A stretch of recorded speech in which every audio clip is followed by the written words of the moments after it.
Welcome to the meta behind relationships. I'm your host, Gaylon McDowell, and today we're going to be talking about a challenging subject: difficult family members. As we know, many times in relationships with family members, problems pop up, circumstances pop up that sometimes are just a part of the culture of your family.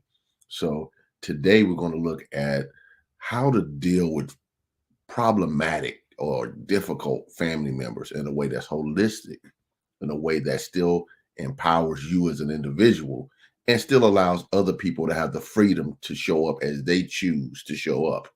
So, as always, I'm going to have this conversation with the CEO and founder of the 5S for Love, Christine Burkett. How you doing there, Christine? Hey, Galen. I'm really excited about this topic. I think a lot of times when people have, I'm going to say, disagreeable family members in whatever role they're in, we take a perspective of Hmm. make it about us. Right. And that's so I'm great. I'm really excited about having this conversation because I think it's going to be a podcast that people are going to replay just to kind of level set themselves when they do see themselves embarking upon that type of situation. Um, Absolutely. and I'm really excited because this is like a preventative tool, like be proactive or like preventative care or long term care, ongoing. I just think is really great. So the thing is, when you know, I want to say this: when you say like, what is a difficult family member? What does I that made my look own like? definition for it. Yes. A person who seeks to use their relationship to manipulate or get away with destructive and problematic behavior. See that again? A person who seeks to use their relationship to manipulate or get away with destructive and problematic behavior. Okay. Can you give us a couple examples? May it be a cousin, a sister, a spouse? A person's, let's deal with manipulate first, Okay. because it's just a couple of things. A person who seeks to use their relationship to manipulate or get away with destructive and problematic behavior. So manipulate just means from the standpoint of they're using their relationship to you to manipulate how you think, your emotions, or how you behave. In other words, they might pull on, it might be a sibling or a parent or a child, a cousin, Right. anybody who says, because of your relationship to them, because you raised together or you raised them or they raised you, et cetera, et cetera. Regardless of the relationship, they seek to manipulate you to do things that you normally wouldn't do, to make choices that you normally wouldn't do. That it could be, I'm gonna manipulate this person for money, for instance, Mhm. even though you know that that's not how you move. You might not even be able to afford letting somebody borrow that never comes back, Right. because that's your brother, that's your child, that's your cousin that you grew up with, that's your favorite auntie. Right. So they're using their relationship to manipulate behavior that's not necessarily best for you. Okay. All right. It's the same thing, destructive. A person could be emotionally, verbally, or even physically violent. They could have their own self destructive uh, problems that bring drama and trauma to your life. Mhm. People who have, for instance, drug and alcohol issues, they might have, they might be in other problems. For instance, we live in urban areas. Yeah. How often do we hear about someone who was with somebody? Oh, this young woman was in the car with her boyfriend, and you find out the boyfriend was a gangbanger, and they're choosing to be around somebody with destructive behavior. Then when somebody responds the way gangs respond to each other, somebody Right. ends up becoming an innocent bystander of somebody else's destructive behavior because they choose to allow themselves to be manipulated, Right. and and sometimes, let's just be honest, sometimes people just want what they want, and they just blow past all of the Everything. signs that say, the red flags that say, I don't need to be with this person, I don't need to be whatever. But it could be for a variety of reasons they Hmm. choose to be around someone with destructive behavior.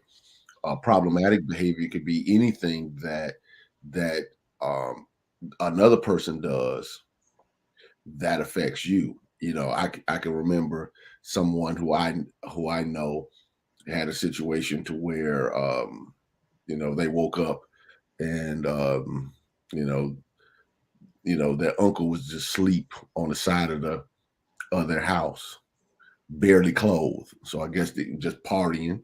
And then you wake up, you have neighbors and some guy just almost nude, just laying on the side of your house.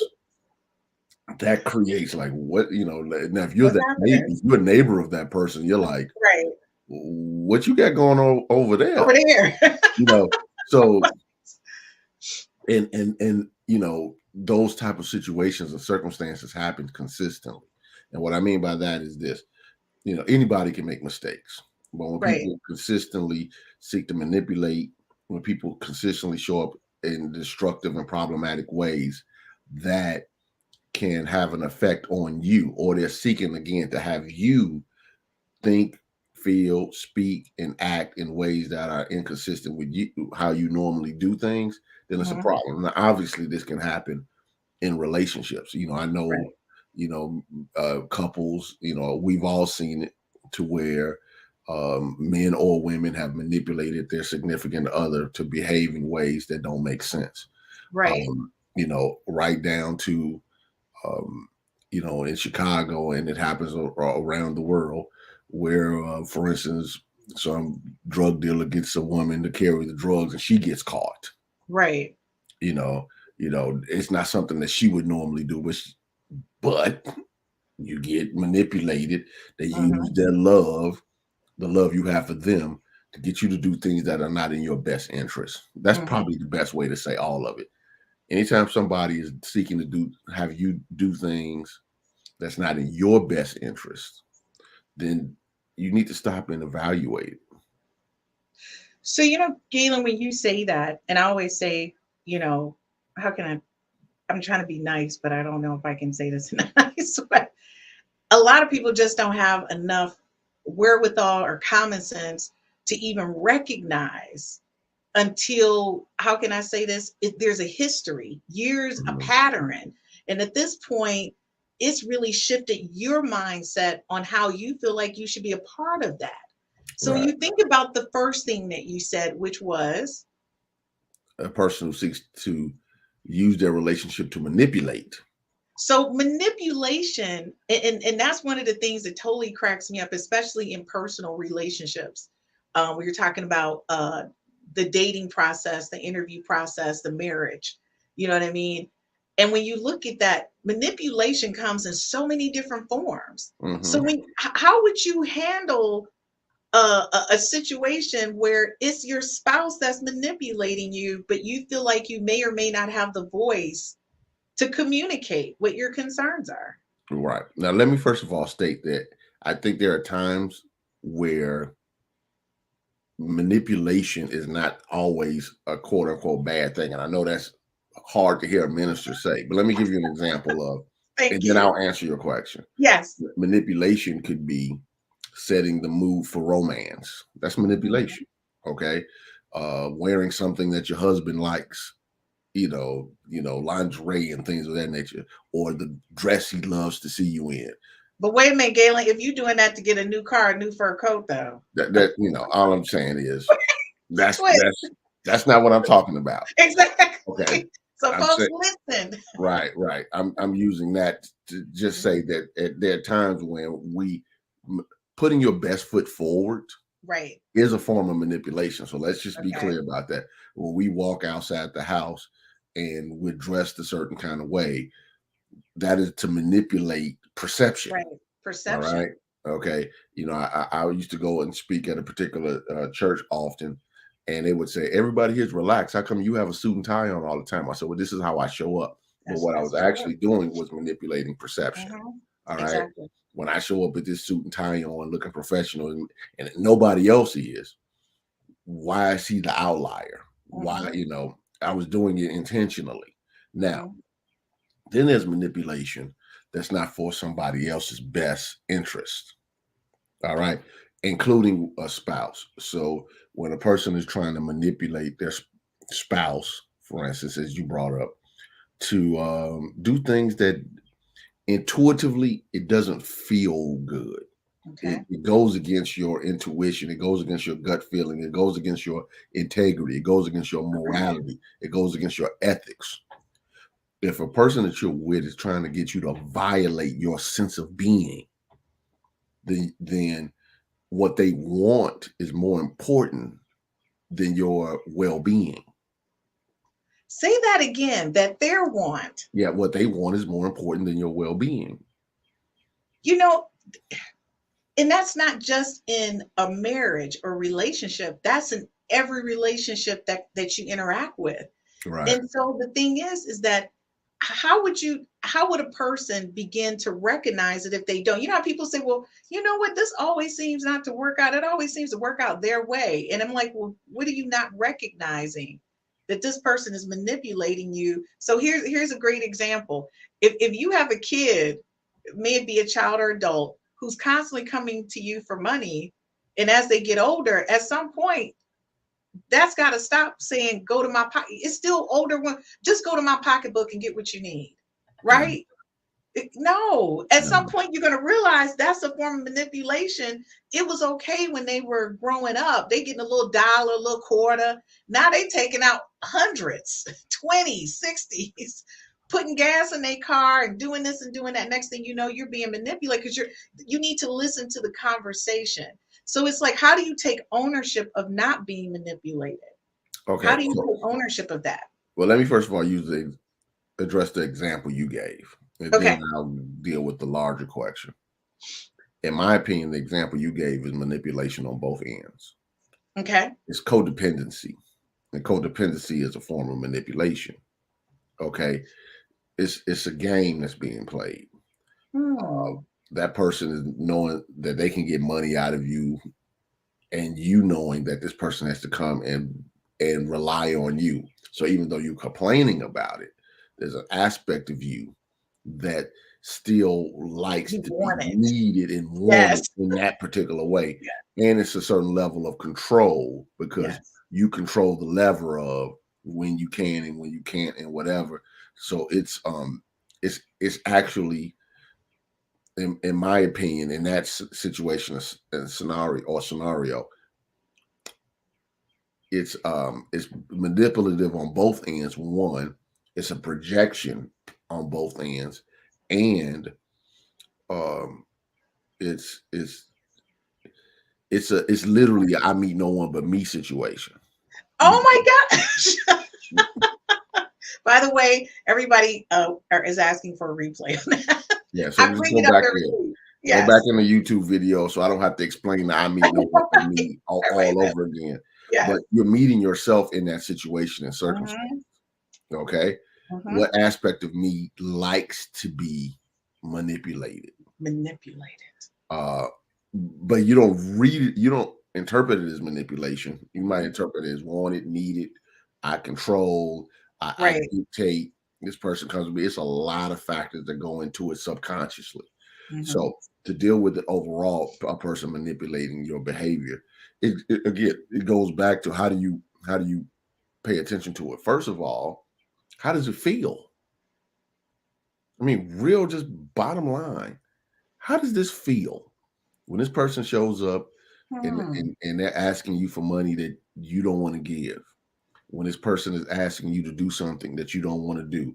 When a person is asking you to suspend um, common sense. I often joke about use the old Eddie Murphy joke. He said in Raw when the man got caught um, by his wife with the other woman, he said, "Are you gonna Yes. believe me or your lying eyes?"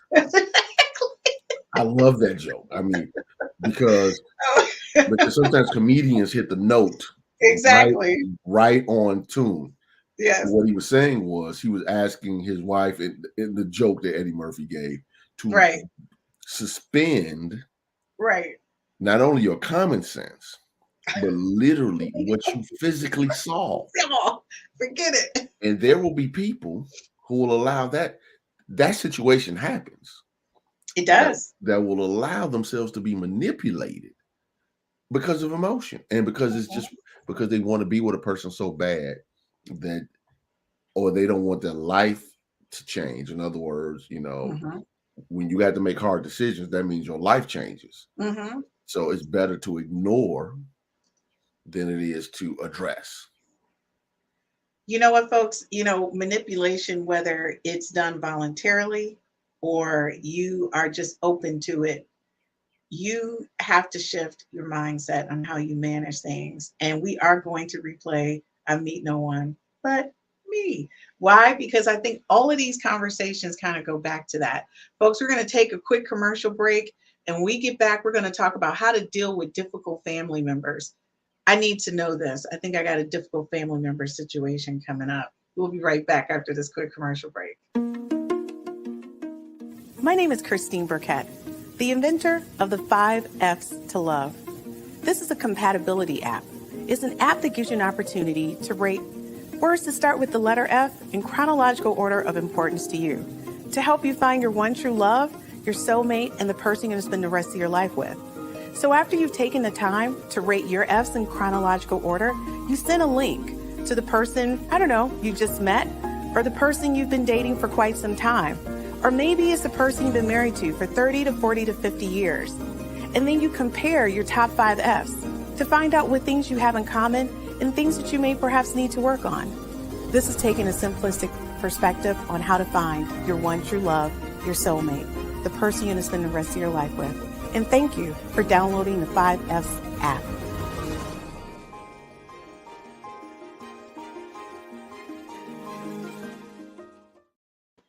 Hey guys, welcome back to the Meta Behind Relationships with Gaylon. Gaylon, I just want to say you are like the guru of metaphysics. So, folks, if you're just watching this for the first time and you're like, who is this dude? Because I get that a lot.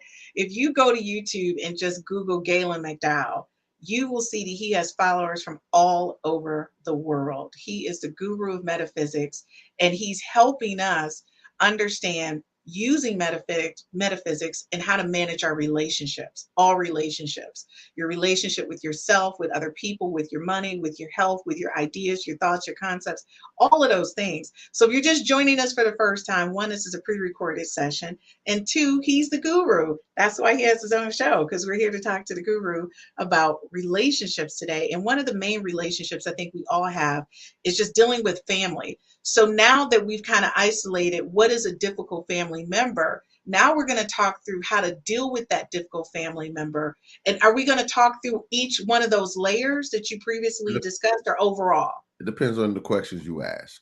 Okay, good. So how do you deal with them? You must create strong boundaries and be willing to enforce them. That's the key.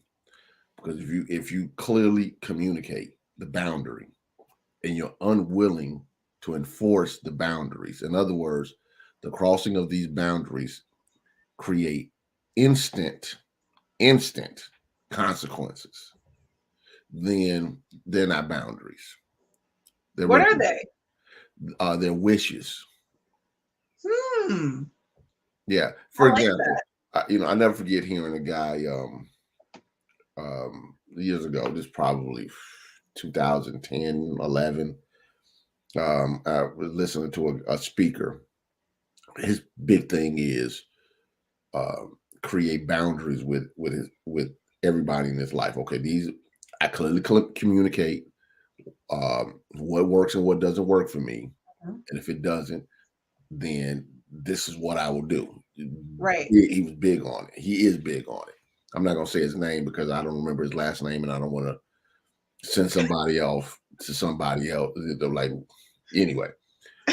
So he had he had a wife and kids, but he had children that sometimes, especially one, that consistently would break the boundaries of behavior as a child. Okay. One of those children that was old enough to know better, but would still act up. Yeah. And would do it a lot with his wife because he worked a lot. So he took his family to Orlando, Disney World, SeaWorld, whatever. So he explained to them before they went to SeaWorld, especially to this particular child, we're seeking to have a good experience. I need you to, whatever the behavior was, not to do this and to do this instead. This is what I need from you. This is what I expect. And if it does not show up, we're all going back to the hotel. We're going to leave immediately. The whole group. The whole group. So he had like 3 kids and a wife. And, they're at SeaWorld having a great time. The kid acts up. Without saying a word, it was a boy. Grabbed the boy's hand and just started walking to the exit to get to the car. Now, people would say, why did the other 2 kids have to be punished? Yes. Why did the wife have to be punished? Yes. But what was important to him was the consequences of the behavior, that if the family culture allows it because of self-interest, then there's really no lesson. Now, what the kid learned from that situation was the pressure of consequences, because not only was the father disappointed, not only was the mother disappointed, right, now you also now rob your siblings of this experience. Now, it takes a lot to fly to Orlando, to get hotels, to rent cars, to get tickets for 5 people to SeaWorld, and then be so much your word that when it's violated, the consequences kicked in. It was no fussing. He said he didn't fuss. He didn't say a word. Grab the kid by the hand and start walking toward the exit. And everybody understood what that meant. Now, some people would say that's exceptionally harsh. Now, I used an extreme example to promote one basic idea. How much are you willing to be your word? Say that again. How much are you willing to be your word? Yeah. How much are you willing to be your word? Look, Gaylon, stop. You always doing that stuff. What that mean? That means if you say a thing, right, how far are you willing to go to be in alignment with it? Is that like back in the day, your word is bond? Yes. Is that what... Yes. Yes. You know what? Absolutely. That's what you just said is very relevant to just life in general, how people manage things. And I really, honestly, the father saying the whole family is a wrap on this whole thing for the whole family. If you, one individual, do this, or this, we're out, right? Mm-hmm.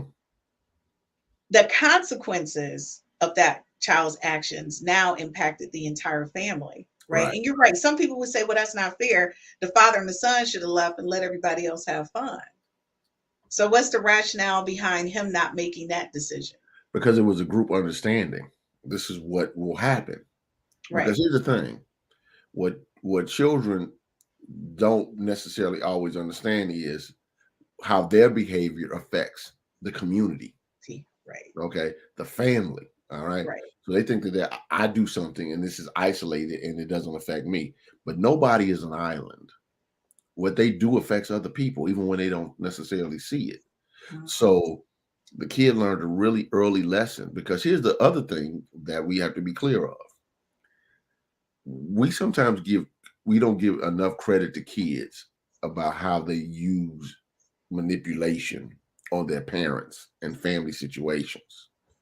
I can remember, my beloved sweet child. Did you say my beloved? Angel's my heart. You know that. Exactly.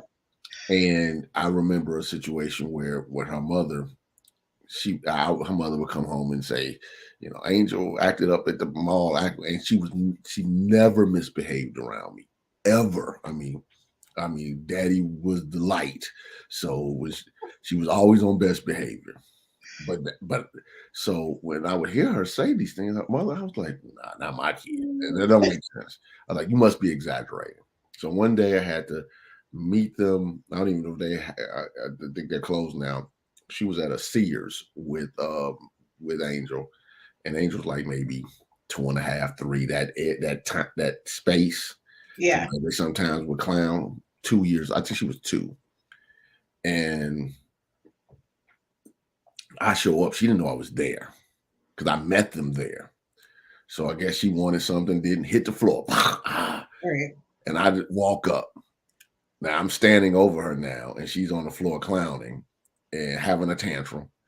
And I guess she's like, I'm committed to this now. I just picked her up, literally put her on my shoulder, and just walked out the store. Didn't say a word. Did she stop? Eventually she had to. She was little. So once you get to the emotion, you got to Right. be committed to it for a moment. But She was committed. she was committed to the behavior. But here's the thing. Not once was she was with me where that ever happened, where she was solely with me or with me and my mother together, and she knew it. It never happened. But so even at a 2 going on 3, she knew I can do this with mom. Right. I can do this with dad. And I think you're so right. I think people do identify, and that's one of the major questions or concerns that I have when I'm talking with girlfriends of mine, is that this man or this person or your child has identified what you're accepting, what's acceptable, what's allowable. Mm-hmm. So when you point the finger at them and you say, well, I don't understand, you do understand because they've tested. Just like, Angel tested the theory a few times on her mom. It's like, okay, well, I can do this. But when I see this other person, no, wait a minute, I can't really just fall out. And so the thing is, when you're looking at relationships between, whether it be parents, your spouse, your siblings, your cousins, or extended family, things that are happening in that relationship is because you're allowing it to happen because that person has tested a theory over and over again that is found to be true. So now that you're in the middle of that, it's like, how can I say you've made it a difficult family member situation because you fed into it. So it's like, can we talk about the role that we play individually in now you want to do corrective behavior on something that you've been supporting for years. But now at this point, you're fed up with it and you want to be like, oh, I'm putting my foot down. I'm going to try to deal with this. So here's my example. I said to a girlfriend of mine the other day, she says, well, he just ups and leaves and just goes out with his friends and he never says where he's going or what time he's coming back. And I said to her, I said, well, when did this begin? She says, oh, he's always done this. Oh, you mean when you were dating, he was doing this? Yeah, but now that we're married, that should have changed. I said, no, it's now a learned behavior that you've accepted. Mm-hmm. You've accepted this. And now you thought because you switched over from dating to married that he was going to all of a sudden now start talking to you and saying, hey, are you good with me doing this? Do we have any plans? That's what happened. So in that situation, Gaylon, this person turned it into a difficult situation that now she feels extremely uncomfortable. When she does ask him, why are you nagging me? Where is this coming from? You've never done this before. Yeah. Well, the thing about it is, it's the precedent that was set in the relationship from the beginning. And who's to say that she wasn't doing the same, by the way? Let's just be clear about that. Yes. Okay, I just want to be with this person and we can have our isolated lives. And when we come together, it was great. And when we're not, we're doing our own thing. Mm-hmm. I think that's probably what was happening. Mm-hmm. And then instead of saying, okay, when we get together, these will be some of my expectations. What are yours? Mm-hmm. And because people are not asking the hard relationship questions, they just want to be with who they want to be with. Then it looks like nagging when a behavior has been allowed for so long that now it's being addressed. Now, I'm not saying that they can't be addressed, but here's the situation. Instead of pointing fingers, it would be better, in my opinion, to be able to say, when you don't consider me and your plans and your time as your spouse, this is how this affects me. This is how I feel, et cetera, et cetera. Mm-hmm. And What I would like is, I'm not making you wrong, but but but this is what I need to feel as though I'm being valued and respected in this relationship. Now, how can we create a situation to where you feel you still get your friend time, Right? I don't feel devalued, and then that creates a conversation. Now, if he agrees or she agrees to a new way of doing things, and then they violate it, now now you're going back to, can you be your word? You said you would this, but this is happening. Now, if that is consistently happening, then again, there's choices to be made. And the thing about it is, people don't want to get to the point of choices to be made when they feel as though that they're being devalued and disrespected. There are people who stay in relationships where people are disrespectful, cheating, misuse of money, manipulative, because they don't want their life to change. Yep. And if you don't want your life to change, you don't want your lifestyle to change. Let's be clear. Let's be clear. It's the lifestyle. Okay. Yeah. Then or they don't want to be in a situation to where they might be embarrassed that because somebody violated something that somebody else thought was minor is the reason why they're not together. Right. Again, to use that old Dave Chappelle, Charlie Murphy joke, when Charlie Murphy was talking about Rick James, he said he's a habitual line stepper. Some people are habitual line steppers, and if you don't draw a line, you're going to have problems. Yep. And folks, when we get back, we're going to talk about the pros and cons of establishing boundaries.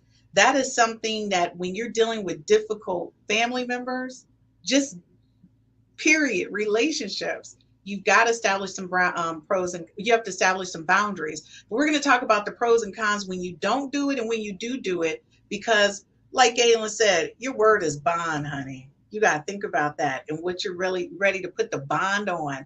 Folks, we'll be right back after this quick commercial break.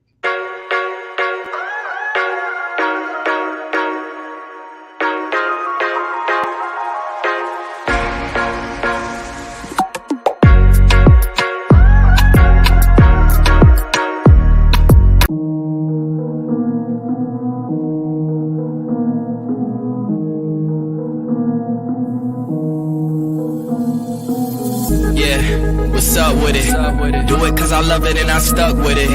We ain't with the subbing in the cut with it. Please, none of the talks, I heard enough of it. Like, what you gonna do? Where you at? Who you with? You ain't really about this, don't talk about it. Really on the move, on the map, never slip. Keep your hands to your lips, don't talk about it.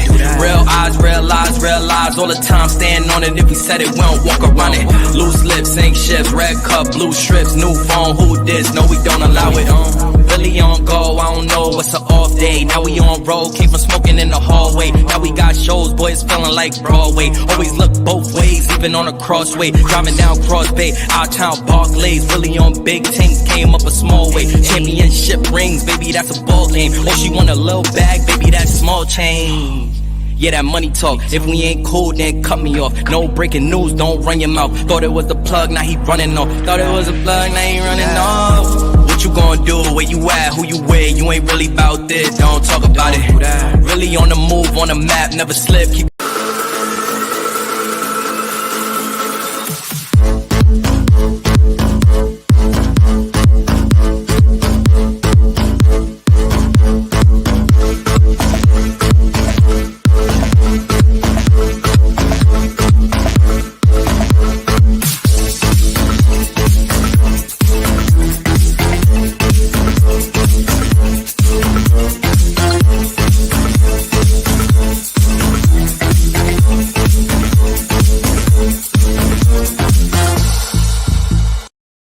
Hey guys, welcome back to the Meta Behind Relationships. If you don't know who this is and you're just joining us for the first time, this is Gaylon McDowell. He is the guru of metaphysics. Feel free to Google him. He is a rock star in this field. And that's the reason why he's here talking to us, all of us, about our life. So Gaylon, like one of the biggest things I really have issue with, I'm going to beat your butt if you keep doing this.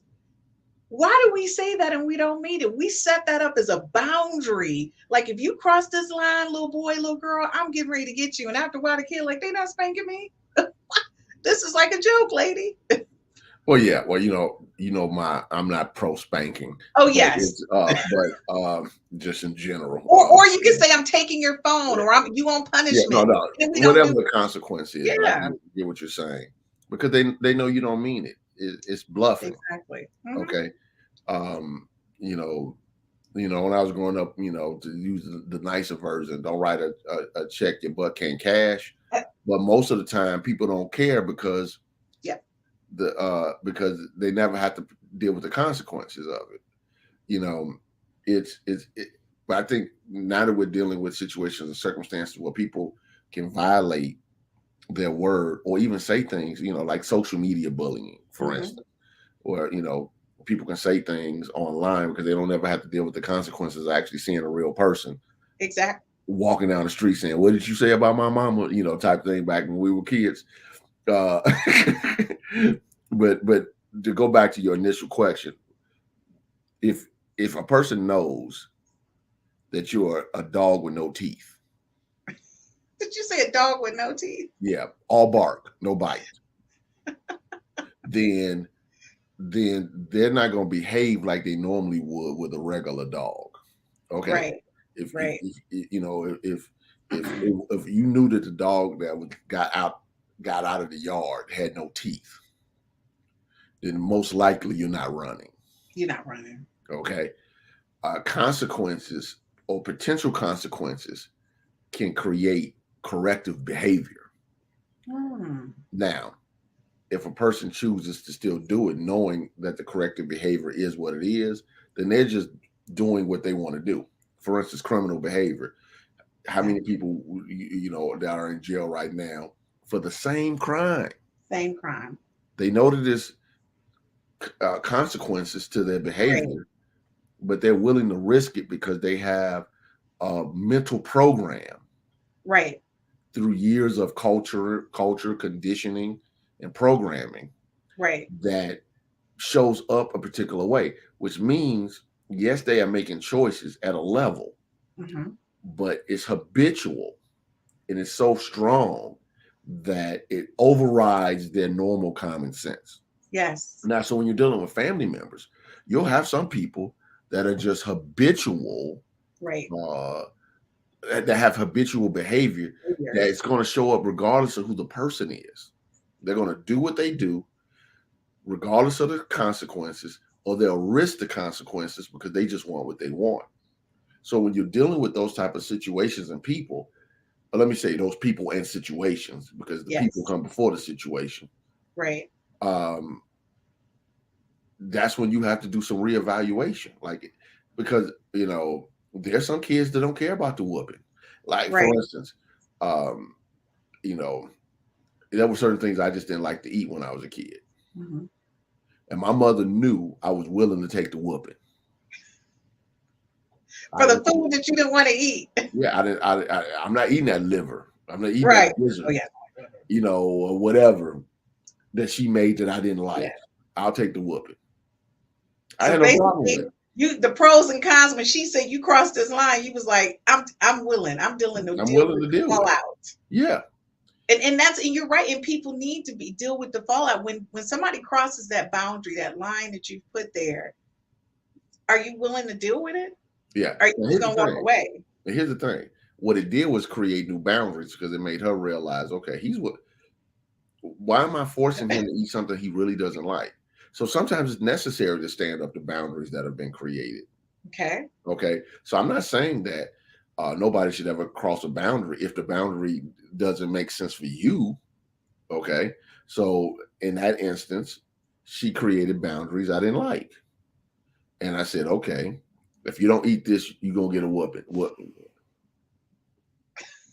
I can remember, because she and, her and my dad grew up in eras where, they were right. So this is what they want to pass down to their children. Right. No judgment.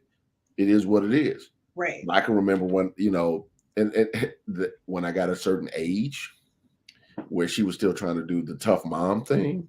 Right. And she got mad about something that she was wrong about, hauled off and hit me, like for real. And I just looked at her. I said, now what? What did she do? She reevaluated, and that was the last time she did that. Because here's the thing, I didn't react. I'm just letting you know, like, little 5'1" woman. Did you say little? I didn't say that to her, but I'm saying it in my mind. Little 5'1" woman, no matter how hard you try to hit me, you're not hurting me. I don't think people know how tall you are, Gaylon. I'm 6 feet tall. So my point of that is she had to reevaluate how she was going to deal with consequences with me. Right. Because as I was when I was younger, the threat of the whooping most of the time recalibrated things.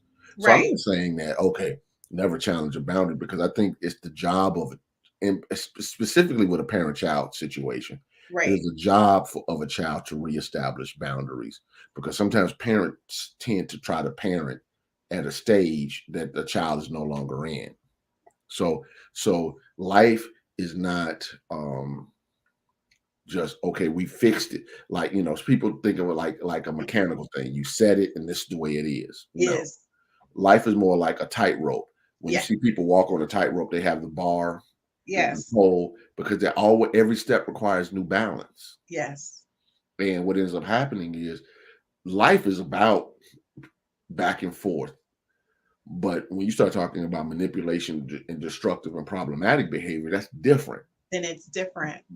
Other than boundaries that people set because, you can't stay out late. And I'm like, Mom, for real, we doing this.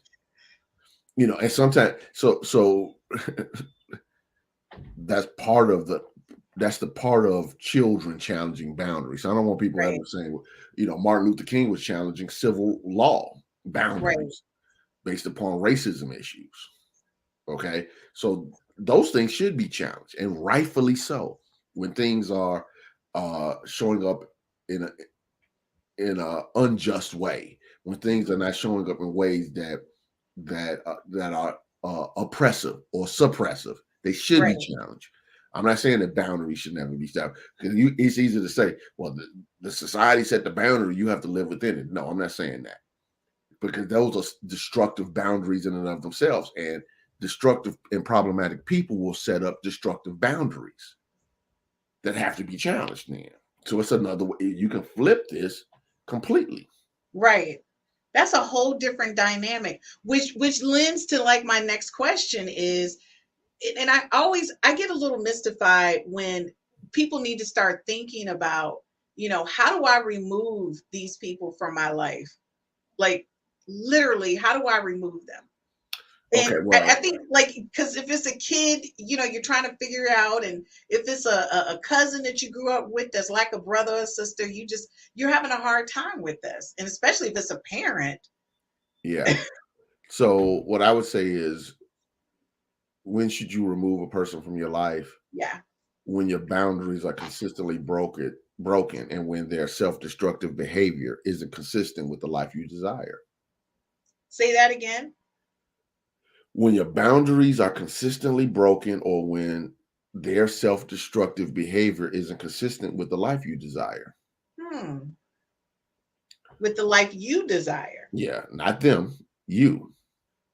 And and it doesn't make a difference, parent, child, spouse, siblings, friends, co-workers. It doesn't make a difference to me who it is. Because when you create lines that people are more than willing to cross consistently, many times because they're in their own subconscious stuff and they're displaying habitual behavior, sometimes because they know they can get away with it with you. Sometimes it's because of addiction, which is his own issue. And I not only have had, but have family members who have addiction issues. Wow. And I'm very consistent with it. People know how I move. I actually have an uncle who died because of an overdose. Right.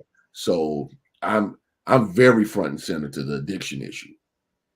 The however, you get to decide what you want in your life. And for me, I don't like people in my space that I feel want to energetically off. Right. My personal, if I need to go and do something that I feel as though that spirit is leading me to do, and my role as a minister or as a human being, even, that's one thing. I feel as though I'm going to be a change agent in something or administer hope and things of that nature. But just being in my space and your life can potentially bring drama to my life. Yes. The people you hang with can create problems for me. Right. I can't trust you because, of addiction or whatever, because you'll steal, you'll lie, you'll manipulate. Then I just choose to not be around you. That's it. And because my maternal grandmother used to always say to me, baby, some people you have to love with a long handled spoon. And that meant from a distance. Exactly. From a distance. I'm so happy you gave that as an excellent example, because sometimes I think we need to realize, regardless of who they are in our lives, that we do have to manage things in that way with a long handled spoon. It's not that you don't love them, but the impact in your life is just not positive, and it's not the way in the direction you're going. And by the way, people, you have choices. I think sometimes people think when a family member, especially a close inner circle family member, meaning a child, a parent, or a sibling, you feel like you have to deal with it, and you don't. No, you don't.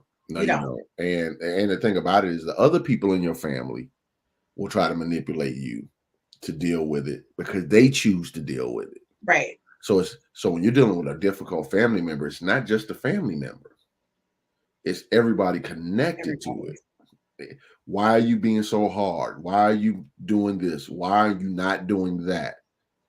Because they don't understand what it means to be your word on something. Right. And that doesn't mean that you don't reevaluate, because sometimes you might have be taking the wrong actions. Right. You might be too hard. You might be trying to prove a point. So I'm not saying that your actions should never be evaluated or up for evaluation in the culture. Right. But when it's really pretty much established that this person makes you feel out of integrity with yourself, makes you feel bad, is triggering your intuition at a high level, that has destructive, potentially even criminal behavior, that is problematic. When a person is trying to, like this happens a lot with people who date, trying to isolate you from your other loved ones and other things so they can control how you think, which controls how you act. Yep. When you start paying attention to all of that stuff and you become aware, now you have to make some choices.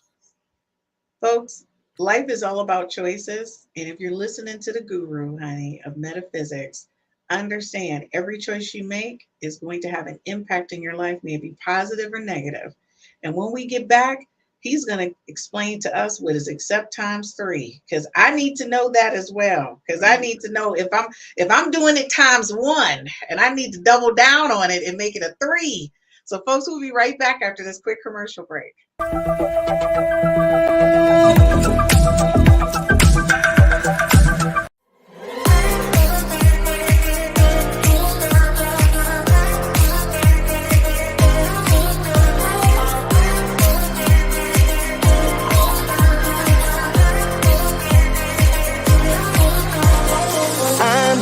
Out my mind, give me some directions to get to you. Ain't gonna waste my time. I know that we got connection. I think about you. You're on my mind, on my mind, on my mind. Yeah, I'm going out of my mind, out of my mind, out of my mind. Yeah, for you, my love. You drive me crazy, tell me what to do. I'm on my knees, yeah, I am begging you. I'll break the rules if it will get me to, yeah.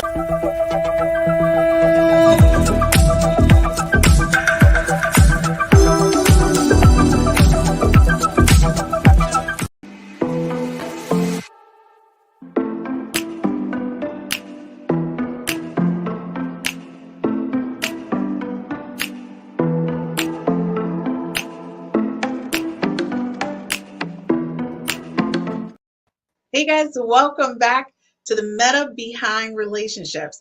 And you're probably thinking, what is Truth Transform? That's Galen's other podcast. So check them out both on Wednesday. You get 2 for 1 on a Wednesday. So make sure you check them out. Make sure if you don't know where it is, you can just Google Truth Transform, or you can Google Gaylon McDowell Truth Transform podcast, and it pops up and you can listen to him. It's not a visual. You can listen to him and check him out. Guys, I'm going to tell you, I think both shows that he does are both amazing.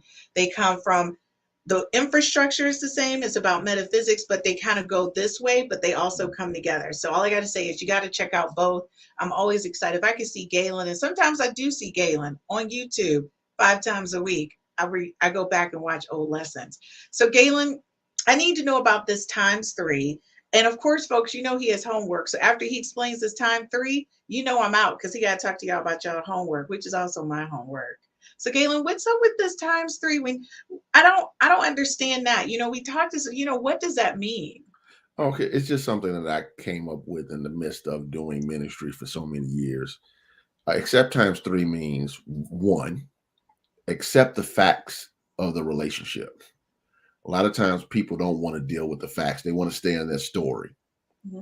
They want to stay in the meaning they've given. They want to stay in their perception. But as I often tell my child, not because she's wrong, but because I want to reinforce it, your story is not the truth.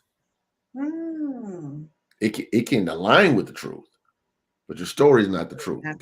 The story is your perception, your point of view, your emotions, your background, your behavior, your cultural conditioning or programming, all wrapped into how you're viewing facts. Okay.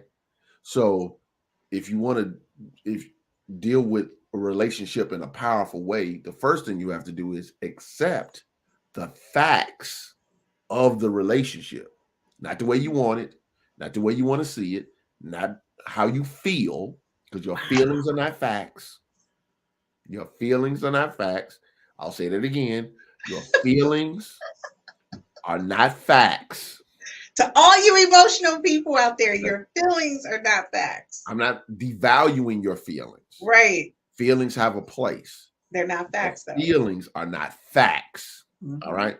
So the first accept the facts of the relationship, because you can't do real change if you're not even willing to deal with the facts. Right. Okay. The second accept that you always have a choice. Some people believe that they don't have a choice in the situation. When I had no choice, I had to. No, you always have a choice. Have a choice. All right. Even when it doesn't seem like you have a choice, you have a choice. All right. So when you accept that you always have a choice, then you recognize that choice is a form of power. Mm-hmm.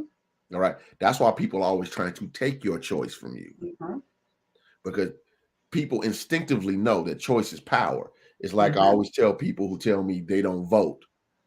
And I say, why would people spend billions of dollars every election cycle to influence your vote if your vote didn't have power? If it didn't matter. Exactly. Okay? But because so people give their choice away. They give their power away, and then they complain about what's not being done. Mm-hmm. So always accept that you have choice. The third accept your spiritual wholeness. Why is this necessary? Because can you really make proper, authentic choices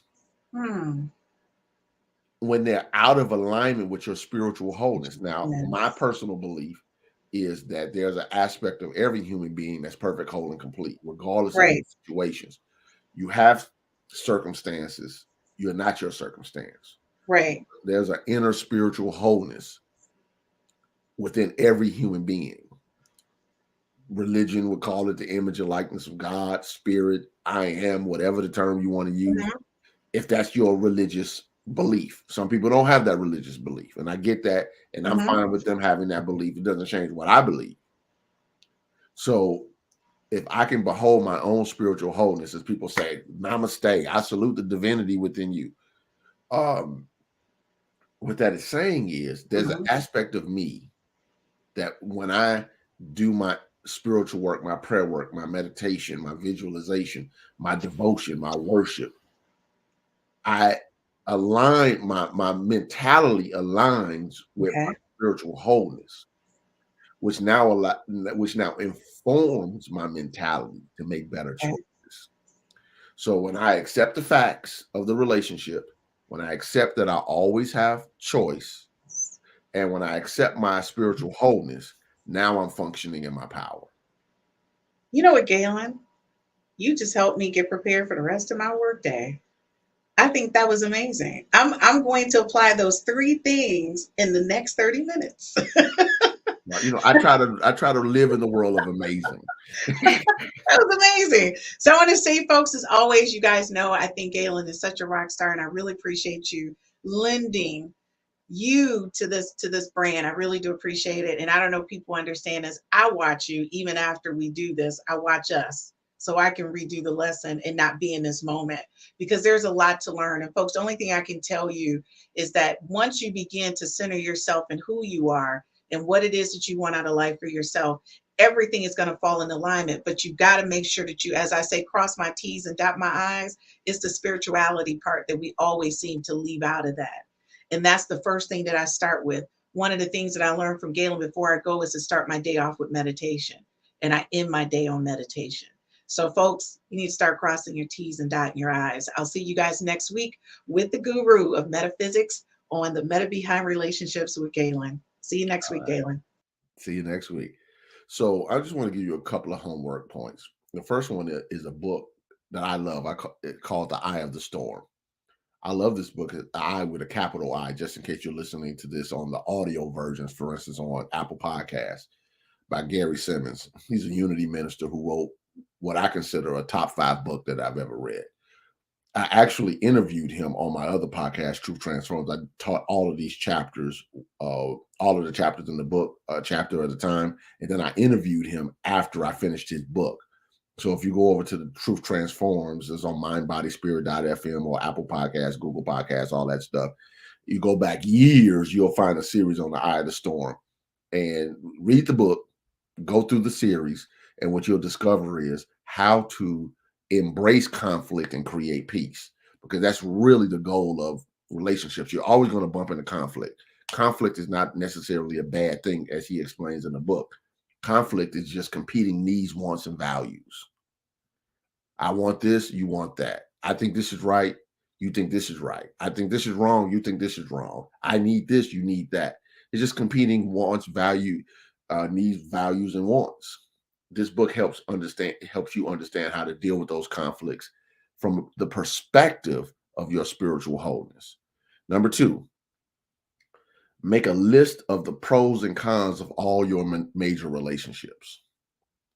Okay, who are the people that I interact with consistently? Who are the major people in my life? What are the pros and cons of this relationship? And if you got some serious cons, for instance, a person can have a lot of pros, but they got a devastating con, you need to do some reevaluation around it, because one devastating con can override a lot of positives. But it's not normally like that the other way. If a person has a ton of cons and 1 or 2 positives or pros, then you need to reevaluate that relationship. I'm not telling anybody what they should or shouldn't do, but I am saying that you should make decisions for your own well-being. So hopefully this has been beneficial. Hopefully you can accept ×3 and go forward in a way that empowers you. Now realize that when you decide to change, it doesn't mean everybody's willing to make changes with you. People are going to resist you changing if you've been one way for a long time, until you consistently show up as a certain kind of way with the consequences of violating bottom lines. Once that happens consistently, they'll either grow with you or they'll grow away from you. And you have to be willing to accept both, because that's the facts of the relationship. So God bless you, and I'll be with you again next week with the Matter Behind Relationships.